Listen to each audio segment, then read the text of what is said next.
Laptop. मुख्यमंत्री ने खुद 51 छात्र छात्राओं को अपने हाथ से लैपटॉप बांटे। कहा, इस लैपटॉप को पाकर जितना लोग खुश हैं, उससे ज्यादा खुश समाजवादी पार्टी और प्रदेश सरकार है। अखिलेश ने कहा कि करीब करीब घोषणा पत्र के सारे वादे 1 साल के भीतर ही पूरे कर दिए गए। इसी बात से विरोधी परेशान हैं।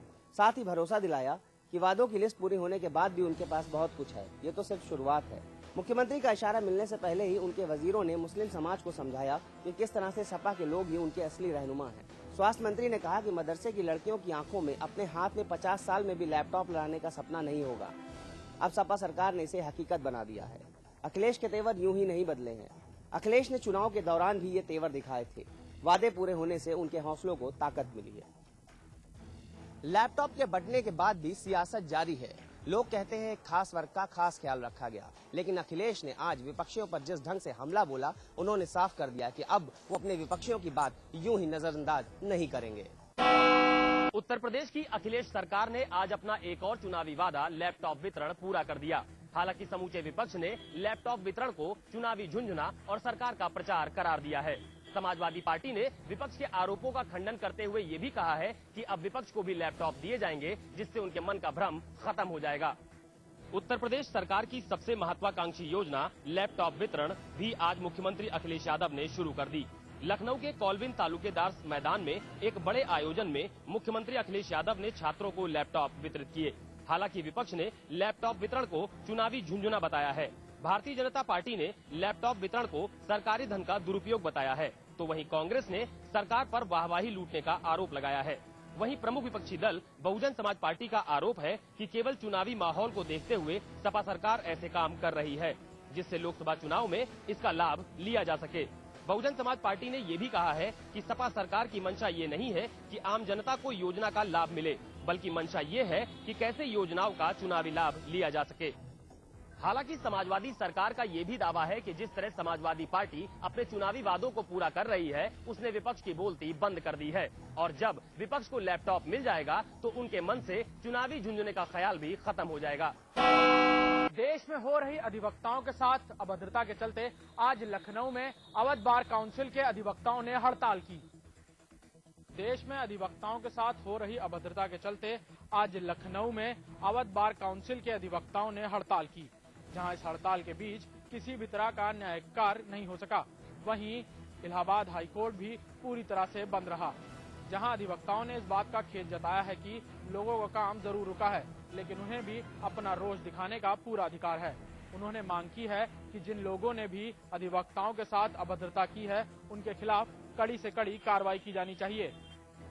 जहां इस हड़ताल के चलते आज लखनऊ हाईकोर्ट में किसी भी तरह का न्यायिक कार्य नहीं हो सका, वहीं अधिवक्ताओं ने मांग की है कि अभद्रता करने वालों के खिलाफ कड़ी कार्रवाई की जानी चाहिए। बौद्ध धर्म गुरु दलाई लामा आज मेरठ में एक निजी कार्यक्रम में शिरकत करने पहुंचे। इस दौरान वो पत्रकारों से भी रूबरू हुए। पत्रकारों से वार्ता के दौरान उन्होंने भारतीय संस्कृति की प्रशंसा की। धीरे धीरे तिब्बत की मांग चीन में जोर पकड़ रही है और इसके साथ ही चीन में बौद्ध धर्म गुरु को मानने वाले लोगों की संख्या में भारी इजाफा हो रहा है, ऐसा तिब्बती बौद्ध धर्म गुरु दलाई लामा का मानना है। मेरठ में एक कार्यक्रम में शिरकत करने पहुंचे दलाई लामा का मानना है कि तिब्बत के लिए ये काफी फायदेमंद है। हालांकि उन्होंने ये भी कहा कि भारत ने उनका हमेशा समर्थन किया है और वो भारतीय संस्कृति की बहुत इज्जत करते हैं। इस दौरान उन्होंने बहुत से मुद्दों पर अपने विचार रखे और भारतीय राजनीतिक स्तर पर टिप्पणी की। हालांकि वो खुलकर तो नहीं बोले, लेकिन उन्होंने इशारों ही इशारों में कहा कि उन्हें कभी कभी भारतीय राजनीतिक स्तर में सुधार की जरूरत लगती है। उन्होंने कहा कि भारत तो पहले से ही उनके समर्थन में था, लेकिन अब न केवल चीन में बल्कि दुनिया के बाकी देश भी उनके समर्थन में आ रहे हैं। वहीं इस दौरान उन्होंने भारतीय राजनीति पर भी अपने विचार रखे। उन्होंने माना कि भारतीय राजनीति स्तर गिर रहा है। हालांकि वो इस पर खुलकर नहीं बोले, लेकिन उन्होंने इशारों ही इशारों में जाहिर किया है कि भारतीय राजनीति में सुधार की जरूरत है और गलत राजनीति के साथ साथ आजकल यहाँ कई धर्म गुरुओं के जो स्कैंडल सामने आ रहे हैं वो भी गलत हैं। दिल्ली से सटे गाजियाबाद में बदमाशों ने 12 वर्षीय बच्चे का अपहरण कर लिया। हालांकि परिवार व पुलिस की मुस्तैदी के चलते बच्चा सकुशल बरामद कर लिया गया। गाजियाबाद के साहिबाबाद इलाके में रहने वाला 12 वर्षीय शिवम 5वीं कक्षा का छात्र है। बदमाशों ने शिवम को उसके घर के बाहर नशीला पदार्थ सुंघाकर बेहोश कर दिया और उसका अपहरण कर ले गए। अपहरण के बाद शिवम का पूरा परिवार उसकी खोजबीन में जुट गया। करीब 12 घंटे बाद पुलिस ने शिवम को साहिबाबाद इलाके से ही बरामद कर एक अपहर्ता को दबोच लिया। पूछताछ में अपहर्ता ने बताया कि उसकी बेटी की शादी होने वाली है, ऐसे में उसे रुपयों की जरूरत थी, जिसके चलते उसने अपहरण किया। बच्चे की बरामदगी से परिवार के लोग काफी खुश हैं। वहीं पुलिस ने भी राहत की सांस ली है। प्रदेश के बहुगुणा सरकार को बुधवार को 1 साल पूरे होने जा रहे हैं। सरकार की कई उपलब्धियां हैं तो सरकार ने कई उतार चढ़ाव भी इस 1 साल के दौरान देखे हैं। जहां सरकार को सरकार के सहयोगियों से ही चुनौतियां मिलती रही हैं, वहीं मुख्यमंत्री विजय बहुगुणा का राजनीतिक मैनेजमेंट भी बढ़ चढ़कर इस दौरान सामने आया है। 13 मार्च 2012 को प्रदेश में तीसरी निर्वाचित सरकार ने शपथ ली। सरकार बनते ही जहां निर्दलीय और अन्य दलों के समर्थन को अपने से जोड़े रखने की बड़ी जिम्मेदारी मुख्यमंत्री के कंधे पर थी, वहीं कांग्रेस के नाराज खेमों को साधना भी एक महाभारत थी। लेकिन मुख्यमंत्री इस रोल में जज के रूप में नहीं, एक कुशल मैनेजमेंट गुरु के रूप में नजर आए। चाहे हरीश राव को साधना हो या फिर मंत्रियों को विभाग आवंटित करना हो, राज्यसभा चुनाव हो या फिर विधानसभा अध्यक्ष का चुनाव, यहाँ तक कि विधायकों को शपथ के लिए ले जाने के मुद्दे पर भी मुख्यमंत्री का मैनेजमेंट साफ नजर आया है। इस 1 साल के कार्यकाल में सरकार की कई उपलब्धियां हैं जिन्हें कांग्रेस गिना भी रही है। इसमें सबसे पहले गैरसैंण में विधानसभा भवन बनाने को मंजूरी मिली है, जो 12 साल में कभी नहीं हुआ। इसके अलावा प्रदेश में बेरोजगारी भत्ता दिए जाने को मंजूरी मिली है और बेरोजगारों को मिल भी रहा है। वहीं सरकारी नौकरियों में आवेदन की उम्र 35 वर्ष से बढ़ाकर सरकार ने 40 वर्ष कर दी है। इसके अलावा प्रदेश में सिडकुल फेज 2 को भी सरकार ने मंजूरी दी है। इसके अलावा जाम से जूझते देहरादून को 4 फ्लाईओवर स्वीकृत किए गए हैं। प्रदेश में 5 नए नगर निगम की स्थापना की गई है।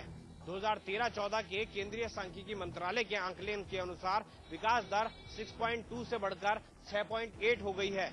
इसके अलावा प्रति व्यक्ति आय में भी बढ़ोतरी 74,000 से 90,000 का अनुमान लगाया गया है। यानी प्रदेश में विकास होने के संकेत दिए गए हैं। मुख्यमंत्री विजय बहुगुणा ने उत्तरकाशी जिले में 221 करोड़ की योजनाओं के शिलान्यास एवं लोकार्पण किए हैं। इस कड़ी में उन्होंने चिन्याली सोड़ में राज्य के पहले आर्च ब्रिज का भी शिलान्यास किया। जी हां, सीएम बहुगुणा ने उत्तरकाशी जिले के विकास के लिए कदम आगे बढ़ाए हैं, जिसमें न सिर्फ विकास योजनाएं बल्कि शिक्षा क्षेत्र के कार्य भी शामिल हैं। उन्होंने चिन्याली सोड़ जोगत मोटर ब्रिज और बाढ़ संरक्षण कार्यों का शिलान्यास किया। देश भर के वकील आज हड़ताल पर रहे, जिसके चलते उत्तराखंड में भी वकीलों ने न्यायिक कार्यों का बहिष्कार किया। न्यायिक कार्यों का यह बहिष्कार बार काउंसिल ऑफ इंडिया के द्वारा आह्वान किया गया था। चंडीगढ़ और जयपुर में वकीलों पर हुए लाठीचार्ज के विरोध में आज वकील हड़ताल पर रहे। इसी के चलते उत्तराखंड में भी वकीलों ने हड़ताल और सभी न्यायिक कार्यों से विरत रहे। बार काउंसिल ऑफ इंडिया के आह्वान पर आज बार एसोसिएशनों ने हड़ताल की। राजधानी देहरादून की अगर बात की जाए तो कोर्ट परिसर खाली रहा और पूरे तरीके से कोर्ट परिसर में शांति छाई। वकीलों के चैम्बरों में सन्नाटा पड़ा था और जनता न्यायिक कार्यों के कामों के चलते परेशान होती रही। वकीलों के कार्य बहिष्कार के चलते लोगों को खासी मुसीबतें भी उठानी पड़ी, खासकर उन लोगों को जिनकी आज कोर्ट में तारीख थी। हालांकि वकीलों का ये कहना है कि जिस तरीके से जयपुर और चंडीगढ़ में वकीलों पर अत्याचार हुआ वो निंदनीय है और उसका वो लोग विरोध करते हैं।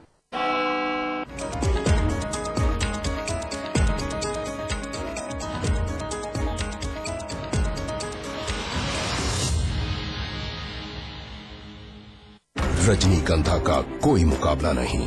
इसमें है बहुमूल्य प्राकृतिक रूप केवड़ा, पवित्र शीतल चंदन तेल, अव्वल दर्जे का गुणकारी कत्था, खास खुशबू वाली इलायची, उम्दा क्वालिटी वाली जायकेदार सुपारी। रजनीगंधा का कोई मुकाबला नहीं। हम रजनीगंधा खाने वाले हैरी गहरी चीजों को मुंह नहीं लगाते। इसमें तंबाकू बिल्कुल नहीं, इसीलिए तो मैं भी खाती हूँ।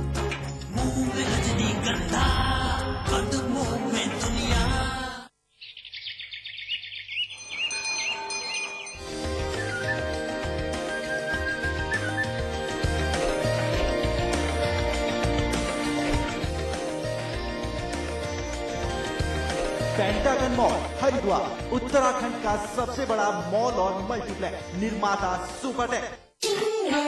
आज ली क्या? कुंडली और जूली का कंबाइंड स्टडी का प्लान बना सीक्रेटली और भाइयों को भगा दिया फिल्म देखने क्लेवरली। थैंक यू भैया। एंड देन इंटरेस्टिंगली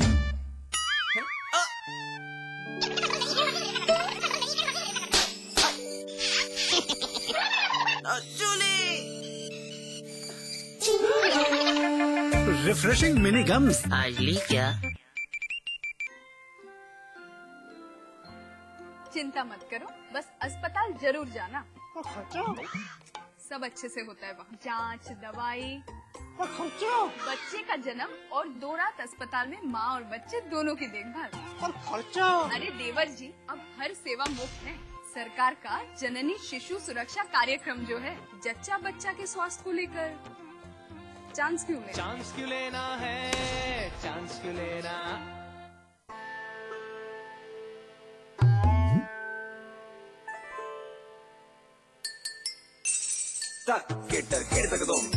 कितनी भी कोशिश कर लो, पानी तो इंटरेस्टिंग नहीं हो सकता। कैच पियोज, सादा पानी मत पिलाओ, जरा कैच पियोज तो मिलाओ। वाटरमेलन, रोज, ऑरेंज और बहुत सारे मजेदार फ्लेवर्स में।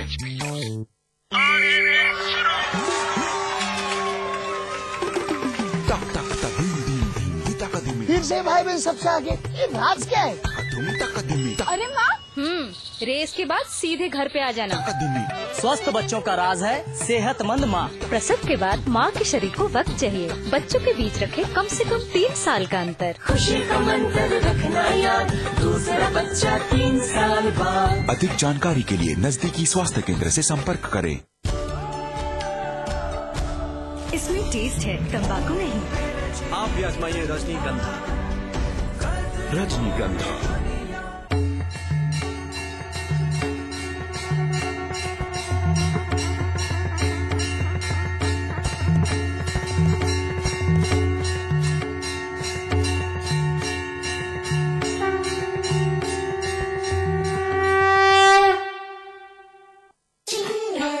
आज ली क्या?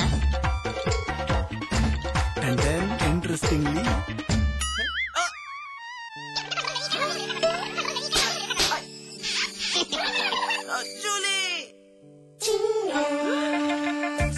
Refreshing mini gum. आज ली क्या? क्या वास्तु दोषों से ग्रसित है आपका मकान? क्या ग्रह नक्षत्रों की आड़ी तिरछी चाल आपको करती है परेशान, या कुंडली का कोई दोष आपको पहुंचा रहा है नुकसान? पंडित श्री वैभवनाथ शर्मा आपकी हर मुश्किल का करेंगी समाधान। देखिए हमारा खास कार्यक्रम आपके सितारे, सोमवार से शनिवार सुबह 8:30 बजे सिर्फ समाचार प्लस पर।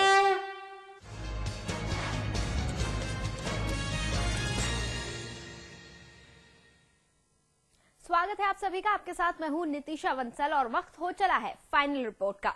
मगर उससे पहले एक नजर इस वक्त की सुर्खियों पर।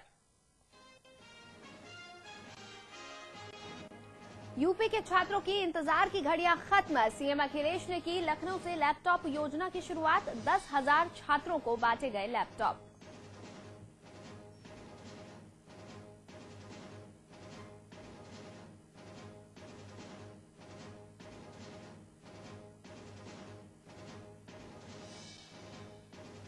भ्रष्टाचार को लेकर सख्त हुई सपा सरकार। भ्रष्टाचार के दोषी अधिकारियों पर लगेगा रासुका।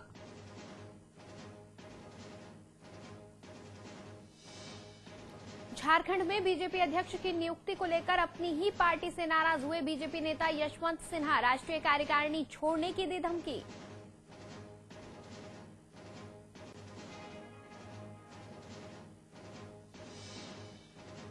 दिल्ली गैंगरेप के मुख्य आरोपी राम सिंह ने तिहाड़ जेल में की खुदकुशी। सरकार ने दिया न्यायिक जांच का आदेश।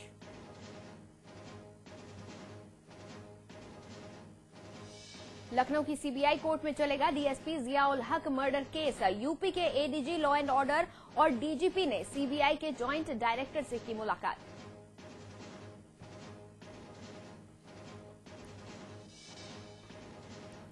उत्तराखंड में सत्र के दौरान विधानसभा में धरना प्रदर्शन पर रोक लगी।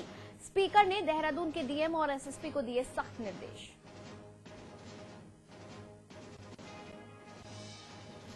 दिल्ली के करीब पहुंचा यमुना को बचाने के लिए शुरू हुआ आंदोलन। बॉर्डर पर हजारों लोगों को पुलिस ने राजधानी में घुसने से रोका।